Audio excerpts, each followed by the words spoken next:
நான் எதையும் பார்க்கலங்க. என்ன சொல்ற?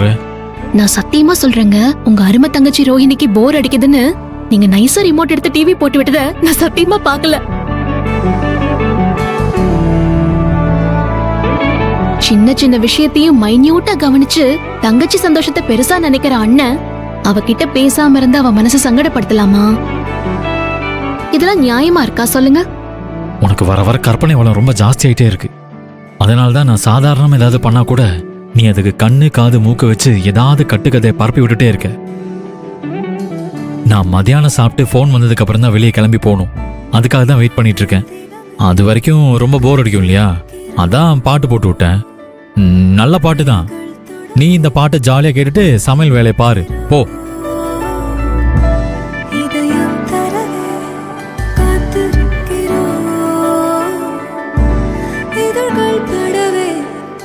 கௌதம் இன்னும் என்ன பண்ணிக்கிட்டு இருக்கானே தெரியல.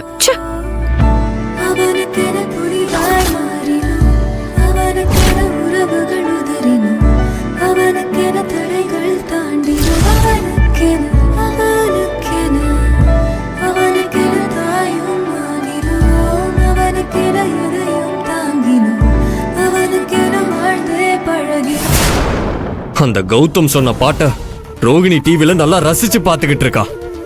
இது உண்மைனா அவன் சொன்ன எல்லாமே உண்மையாதான் இருக்கும்.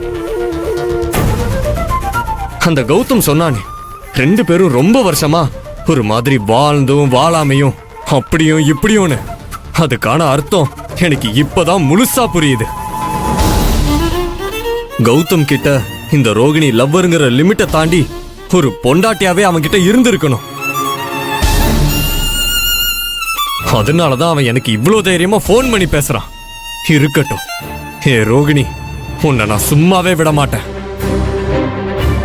இவ பிறந்த வீட்டுல இவ அண்ணன் அண்ணி அப்பா பாட்டி எல்லாரும் முன்னாடி வச்சு இவளை அசிங்கப்படுத்திட்டு தான் இங்க இருந்தே போகணும். ஏ ரோகிணி, என்னையவா ஏமாத்துற? உனக்கான ஆப்ப நான் எப்பவோ ரெடி பண்ணிட்டேன்டி. அந்த ரிப்போர்ட் வரட்டும், விட மாட்டேன். உன்னை சும்மாவே விட மாட்டேன்.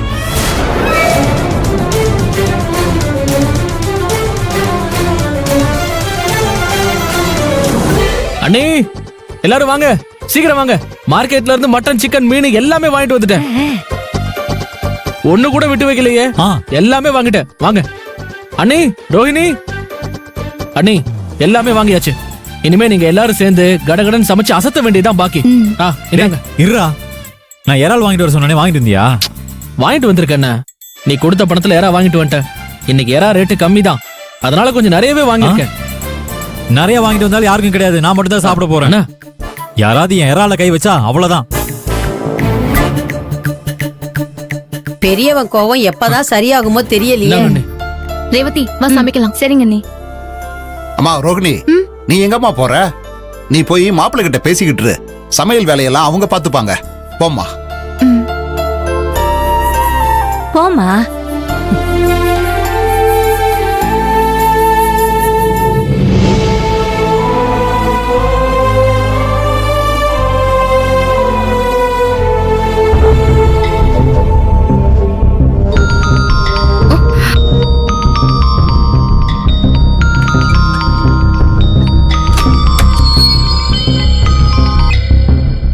சொல்லு கௌதம்.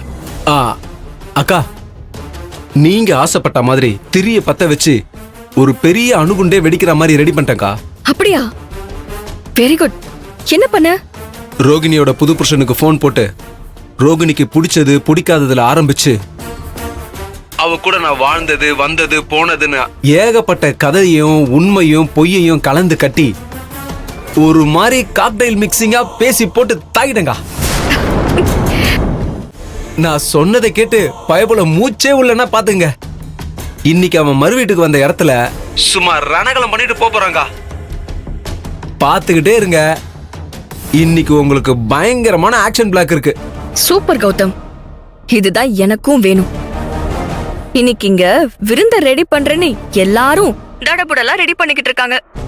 இவங்க எல்லாருமா சந்தோஷமா சமைக்கிற சாப்பாட ஒரு வாய் கூட நிம்மதியா அவன் சாப்பிடக்கூடாது. அது போதும் எனக்கு. இது என்னக்கா, இதுக்கு மேலேயும் நடக்க போகுது. Wait and watch. Okay Gautham, bye. சரி பாய்க்கா.